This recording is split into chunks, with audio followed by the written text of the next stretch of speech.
Hello, what's up mga boss? Welcome back and again dito sa aking YouTube channel, Asil Naked Hill Breeder. Yon. At nandito nga pala yung ating buktot mga boss, no? At yung ito, si buktot na to at saka yung hena ito, isa lang yung tatay. Bali yung tatay nila ay Belgian. At yung nanay ay iba-iba na pure Asil. Yun, no? Yung nanay niya at saka yung babae na to ay magkapatid. Pero isa lang yung tatay nilang dalawa. Yun, no? Update ko na kayo dito sa aking mga alaga mga boss, no? Ito nga pala yung one time winner natin na Belgian Asil na si Buktot, na tinatawag ko na Buktot, no?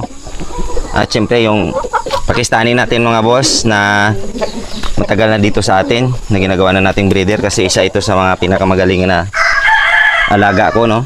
Yan yung mukha. At kahit anong gagawin ko dyan mga boss sa pakpak niya na yan, hindi niya na yan tutubo kasi yung laman ay nasira nung huli niyang laban mga boss, no? Kaya yung purpose niya na lang ay pang breeder. At yun nga pala, i-breed ko na ito siya, nilabas ko lang para na may video ko. At yung mga itlog nito soon mga boss, at makapagpapisa, yun ay pamamahagi ko sa mga sumusuporta sa akin, no? Lalong-lalo na dun sa Facebook page ko kasi doon ko yun ilagay sa Facebook page ko yung pag chicken hunt natin mga boss sa mga sisiw nun. At ito nga pala yung kapatid din ni Buktot ko ng Belgian Asil. Isa lang sila ng tatay pero iba-iba yung nanay. Yun, no? Yan pala 5 months old mga boss, no? November born. Sila nito magkapatid sila yan. At yung isang itim, no? At siyempre meron din naman tayo mga boss na Tanaka Asil. Sinubukan ko lang din. At ito nga pala siya, yung naka-lima nung nakaraan. At okay na siya dyan. Hindi pa siya nalalaban mga boss.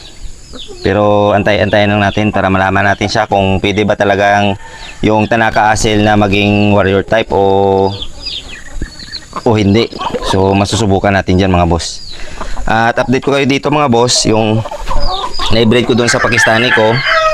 At dito nga, yung dalawa ko na mga producer na hen. Ito yung isa. Tapos yung isa nandun. At nag-iitlog lang yan sila mga boss, no? Bali, sa bawat itlog nila, kinukuha ko lang mga boss at nilalagay ko sa incubator.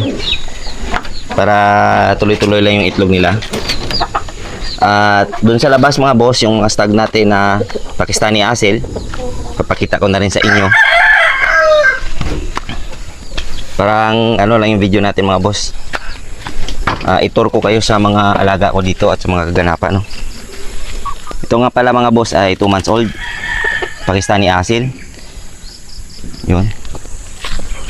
Ito yung 3 months old natin mga boss. Yun, kung kurma na 3 months old mga boss. Malapit na yan pala mag 4 months old mga boss sa 22 ngayong April. Yun, ito rin yung isa niyang kapatid. Yun, no? Napakataas. Yung isa pa niyang kapatid. Yun, no? Yun.